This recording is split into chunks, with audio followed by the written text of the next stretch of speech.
Getting into the debrief, a triumphant day for the hostages held by Hamas and their families. The remaining 20 living hostages reunited with their loved ones after being held captive for 2 years following the October 7th attacks. The Trump administration brokering the ceasefire and peace deal, and today the president declared the war over, but Prime Minister Benjamin Netanyahu taking a more measured approach.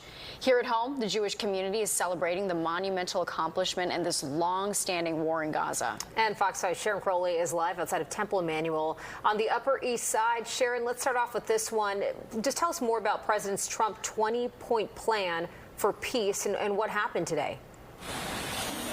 Yeah, the most important part, of course, of the plan, the one that Americans and Jewish New Yorkers watching so closely, is the president announcing that those 20 living hostages would be returned. But there were conditions to this deal, and we're also, of course, waiting for the 28 hostages who died in Gaza tunnels, their remains to be returned, and that is still a process that's ongoing.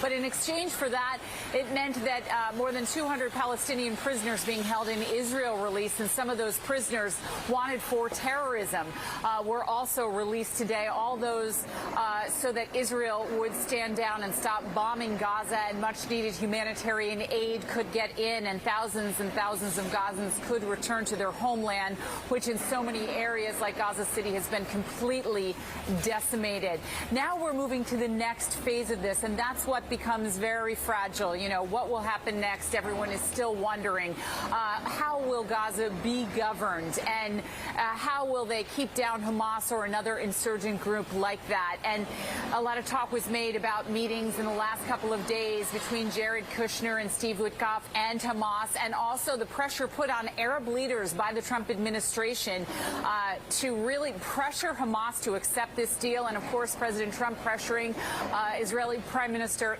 Benjamin Netanyahu to accept this deal as well. So frankly, the matter is still very fragile, and it remains to be seen whether all the 20 points of that peace plan will take effect. And I know some members of the IDF already saying they're very concerned about the Gaza tunnels at Hamas, that structure that was built where so many of these captives were held, whether that can be dismantled as part of this plan as well. Yeah, there's still a lot of questions to be answered. Sharon, you know, your breath is taken away when you see these emotional reunions for families who've been waiting for more than 2 years to even know if their loved one is still alive out there in Gaza. As someone who's been covering this for the last couple of years, what was your reaction to seeing those emotional reunions?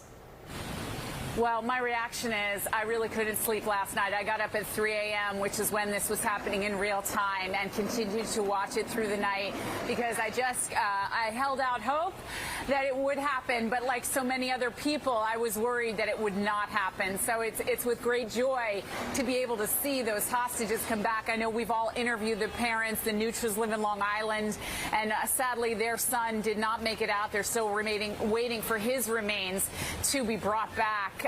You know, as part of this. So it's bittersweet for so many families. And the first round of hostages that we covered being released were women and children and the elderly. And then all that was left in this group of 20 living hostages were young men. And to see these heartwarming reunions with their family, it's just really great. So we can all take a minute of joy, I think, national and international pride in that. I was going to say, Sharon, obviously here in New York, we are home to the biggest population of Jews outside of Israel, and you're there at Temple Emmanuel. What's the reaction been like from people, from New Yorkers here in the city? They are so happy, I have to tell you, and not just here at this temple, but at temples all over New York City. They had a celebration this evening where they held the Torah and marched around the entire block here on 5th Avenue and 65th Street, just because the Torah, you know, tells the life of the Jewish people and their struggles, and now the return of these hostages, the rabbi tells me, will also be part of that story. But they're very happy and hopeful that the peace can continue and Gaza can be rebuilt, and you know, peace in the Middle East, you know, who would have thought it? And let's hope it sticks is pretty much the sentiment here in New York and by everyone. Yep, that is the hope. All right, Sharon, thank you so much.